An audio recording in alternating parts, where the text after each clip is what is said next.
morning. My name is Margaret Myren, and my pronouns are she, her.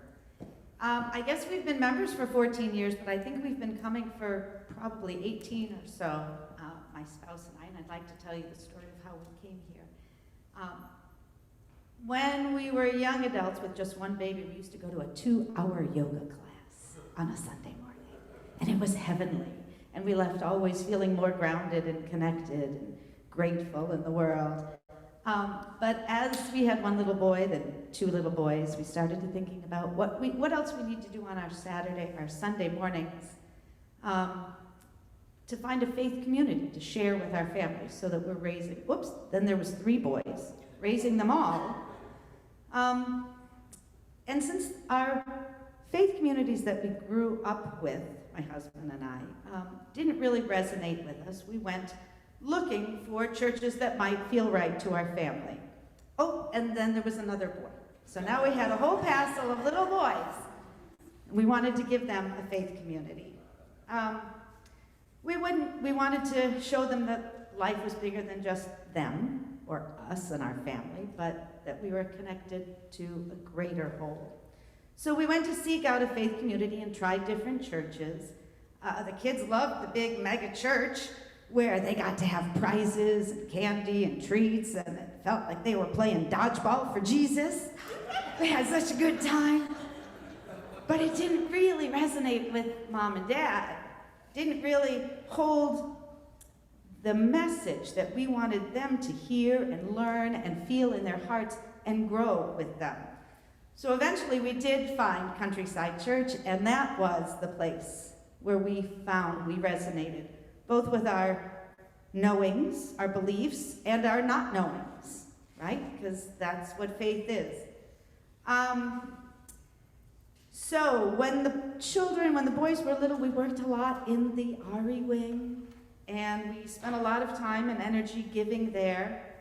And as we grew with Countryside and our children grew, we learned more about stewardship and not just giving money to the church, which we had always done, but really giving money much more purposefully so that we're supporting the good work of this church. We learned the word tithing and realized that our salvation doesn't depend on it. But giving money to the church is what we want to do because of the feeling that this church gives us. I'm going to take this off. No, I'm not. All right.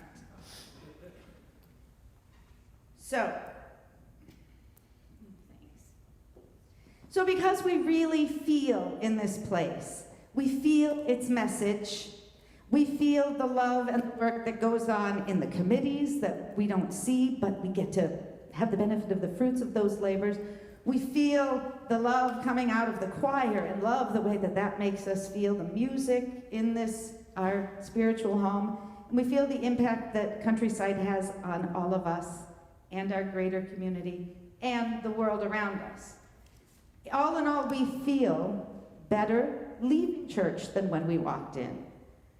So when I think about stewardship, and my husband and I have talked about this over the years, it really should be something we feel. Which means in the giving, like the actual money, we should recognize that it's not in our pot, that it's going to this wonderful place that does so much good in the world. Like when we were lighting our chalice today, it said, "This is the hallowed time together that sustains us." And that's what Countryside has been for our family for close to 20 years. Stewardship of this church is the gift that keeps on giving, and we want to share that gift. And we want others to feel that gift too. We feel blessed by this community and how it's helped nurture our family. And so Matt and I have been discussing our pledge for this year and finding out a little bit about what the church needs, and we've decided to increase our giving this year by 25%.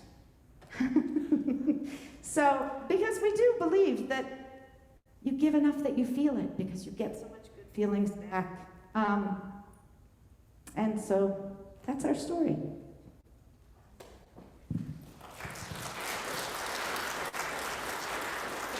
Oh, and I did forget to say one thing. This congregation has been a wonderful replacement for that yoga class, because we do end up feeling more grounded, more connected, more peaceful. So it's all good.